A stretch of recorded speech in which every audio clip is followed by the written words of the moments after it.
On today's review, we will be reviewing Transformers War for Cybertron Gamer Edition number 11 from the Studio Series Skywarp.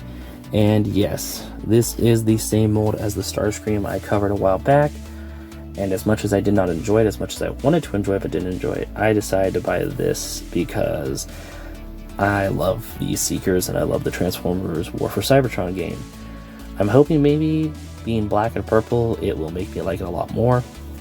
It's just everything about the, I grew up with the Thrilling 30s Seeker trio, and it's just not quite as exciting as those ones. It's a good mold, but I don't know, I'm just kind of, it wavers back and forth. I do like that it comes with a new missile weapon, so you can kind of change that out with your characters. That's really cool. But I'm gonna stop talking and let you guys take a look at the packaging.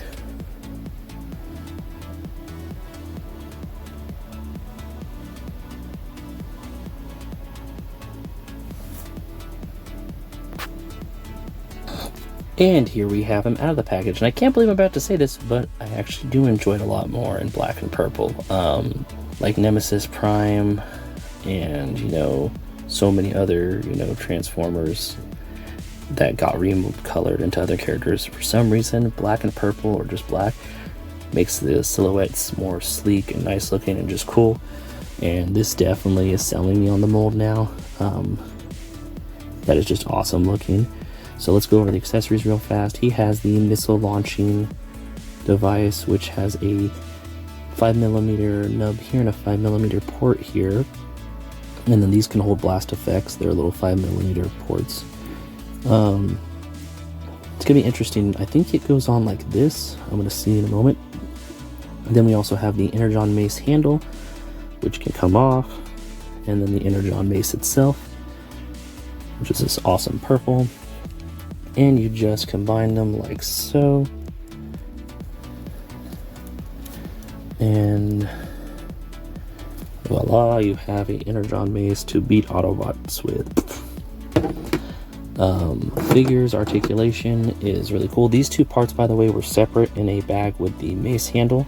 You will need to make sure you take those out. They're going to be on the back of the packaging that he's held in. That way you don't throw them away accidentally. And we're going to go over articulation real fast.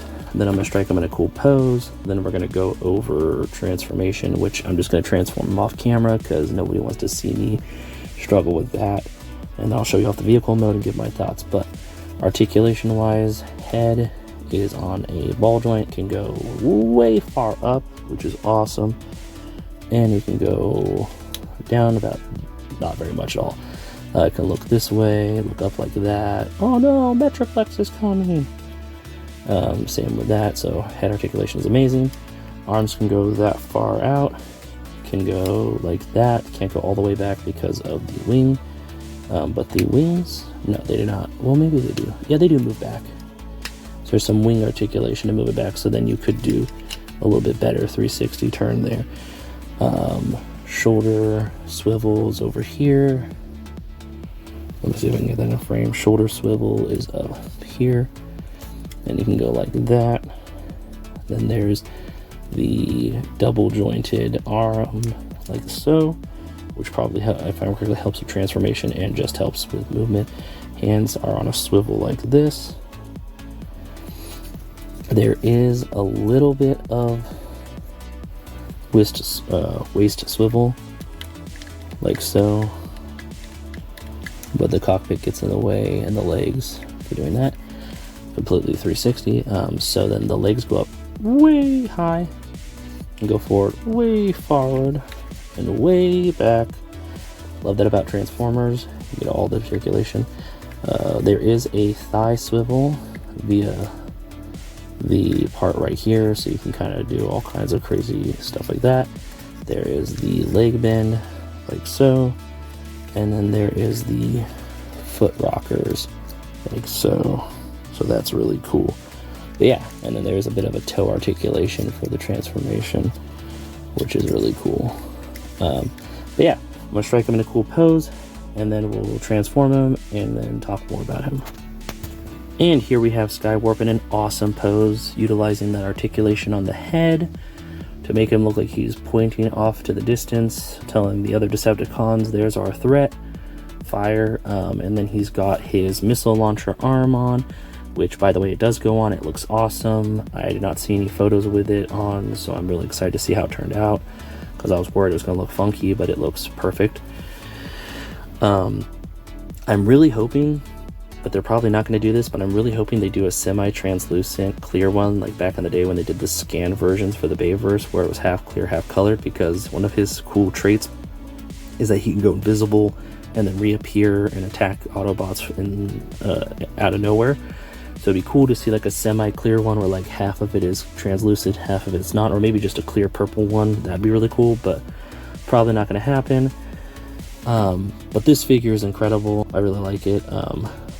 I like that you can pose it out like this. I'm going to show you guys how the hand missile thing works. So you take off the hand like usual, and that double jointed elbow really comes in handy to make it where you can point this one down and plug it in, and then this becomes the arm bend right here for the missile arm, and you can kind of like have it like that and all that fun stuff.